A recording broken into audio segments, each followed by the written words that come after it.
it was my idea of cutting the arm, and because I thought it would be really cool to have Jimmy Wang and play my father, the original one-armed swordsman.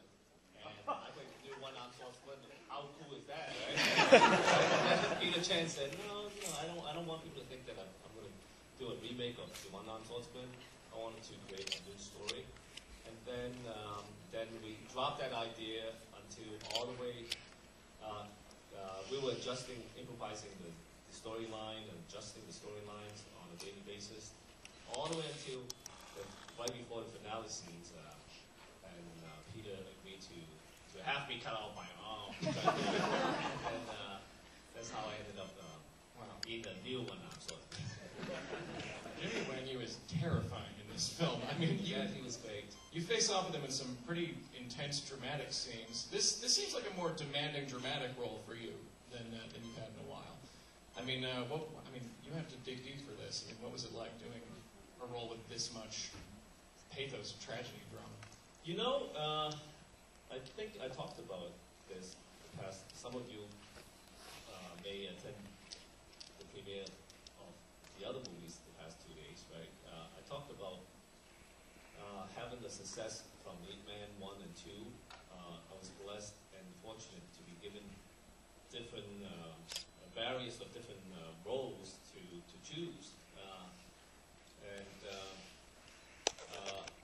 Which was something that, as an actor, I always wanted to do, is to, for the longest time, I wanted to show the possibility of being an action guy, the acting ability. For the longest time, people look at action actor, their perception of an action actor is, at best, an action icon, right? Never really take an action actor really seriously and compare it to a very serious dramatic actor, right? But that was something that I wanted to achieve, and then became Ip Man, and everybody just wanted me to be in the film regardless, and I took that opportunity to really try to explore that possibility there, all the way up to Dragon. Dragon was really is something very complicated character to carry,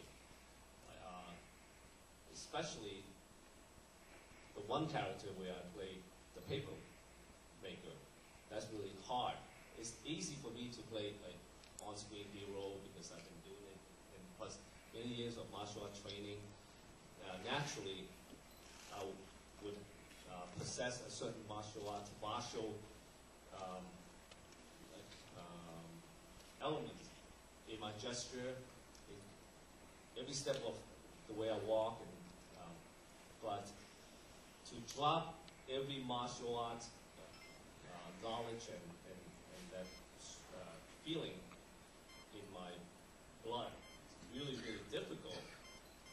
That was something that I spent weeks trying to find the proper accuracy of portraying that character.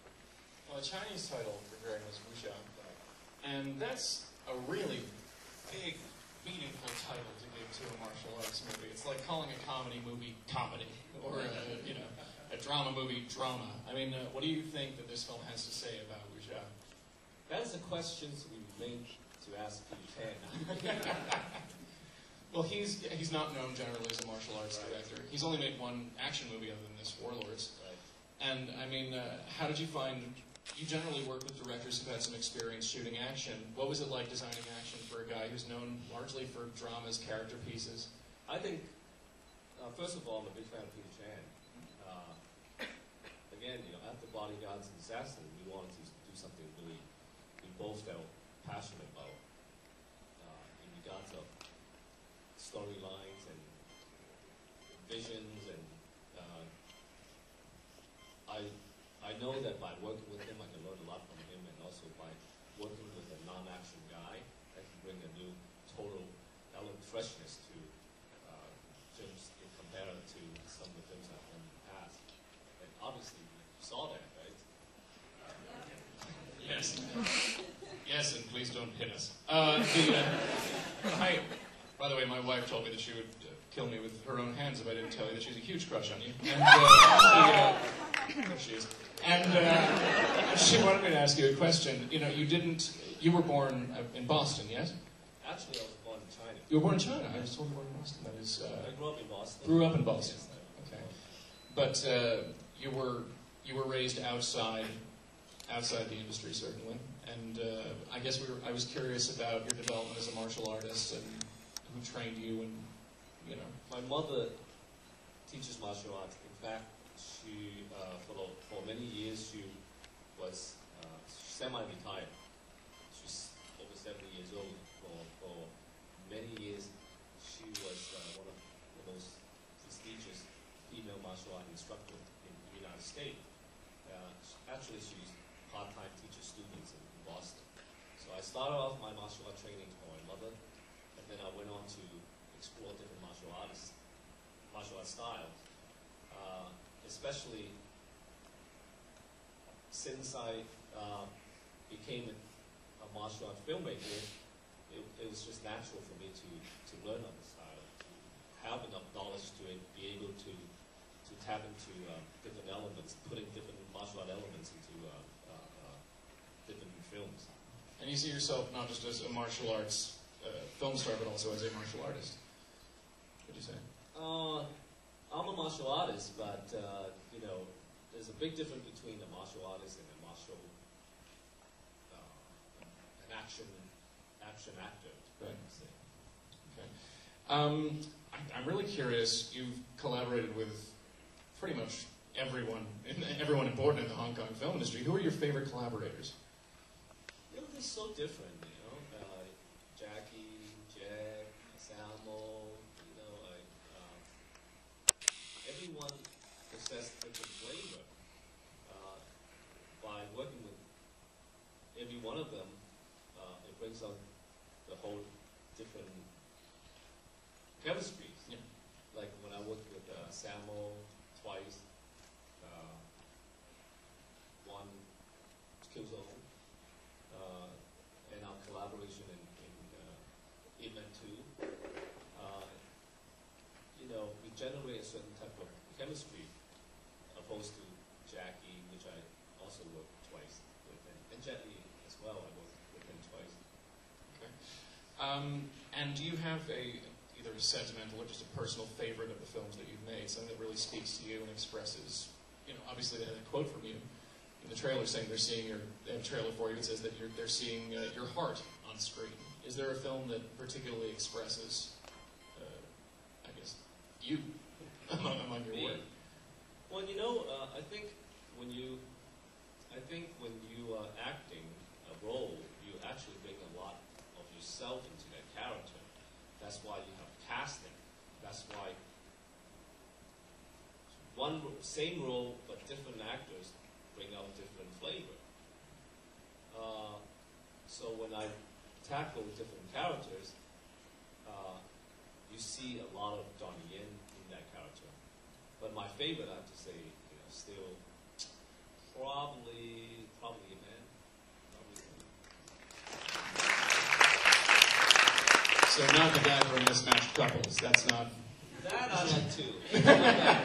If you haven't seen it, he break dances. See it. So, I thought we'd open up the floor to.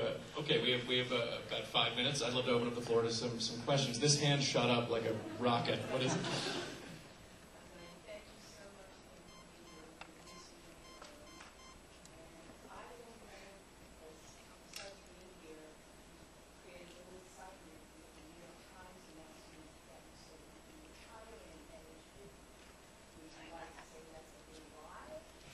Big lie. You heard it here. Donnie Yen not retiring at 50, ladies No, and actually, gentlemen. I was telling the truth, but I'm 28. So. 22 more years. And you heard it here. He's 28. Okay. I saw a hand going back there. Yes. You, miss, the one who looked around. I'm just like his wife. I'm a big fan of yours. Your birthday is coming up. What is your best gift that you ever received? Birthday gift. The question was, best birthday gift that you've ever received? Past? Not in the future, sure. Yeah, the best. Well, I have to say, my wife is here with me. She gave me a surprise for our birthday party when I finished making Bodyguards and Assassin. I remember the week prior to on my birthday, she called me and she said, you know, when you finish this film, you come back to Hong Kong. I was filming in Shanghai, and when you come back to Hong Kong, we have this event on your birthday. I said, event? Yeah, you know, I'm committed to it. I signed a contract. You have to show up. I said, on my birthday, you know. Then we have something more private, you know, family dinners, kids or whatever. It's just something within ourselves, right? So when I went back to Hong Kong, we did have the family dinner, and then the event started. She told me it starts at 9 o'clock or something, right? And reporters going to be there, and after dinner I told her, can you just kind of give the deposit back? You know, I don't want their money. Can I not go? Right? And then but she said, no. You know, all the press is going to be there, so I went to.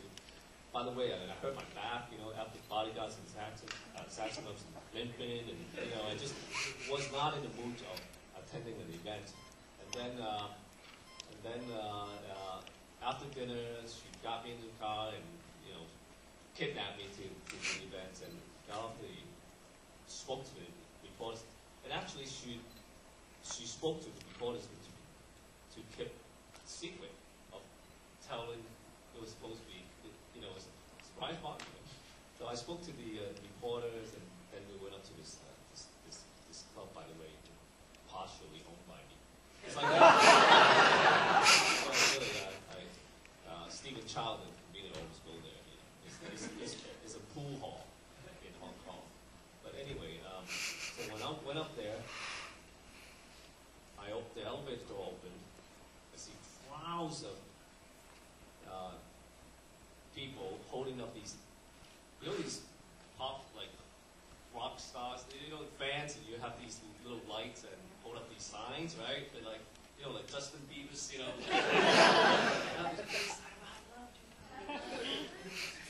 Wow, you know, what is this? What kind of event is this? And I see all these Hong Kong celebrities, like Sandra Ng, Leon Lai, you know, I love you. Then I said, what is this? A surprise, a birthday party. Now my wife threw this birthday party, and she called maybe 150 friends and family members, you know, including 1/3 of the whole Hong Kong industry were there. So that was really a touching moment for me, you know. Big round of applause for my wife. I think we have time for one more question. And you know what? That young lady, I saw her hand go up first. Yes, that is right. What is your favorite form of martial arts, and why did you decide not to be a part of the expendable part? Okay, the question was, for those who couldn't hear it, what is your favorite form of martial arts, and why did you choose not to be part of the Expendables 2? I really don't have a favorite style. You know, I like all style. I like all food. I have one particular food. Why did I turn down Expendable 2? You know, making a film is tough. You know, you spend months on the set away from the family. You spend more months prepping to be in those few months, and then a few more months trying to get away from the character. So you spend a good amount of time in your life dedicated into making one movie, right? So if that role is not something that I'm passionate about, you know, I'd rather not do it. Expendable, they were really gracious to ask me to be in it several times. I was in LA, and the producer asked me to be in it, but unfortunately that role was not for me. But maybe in the future. Okay, and I think that about wraps it up.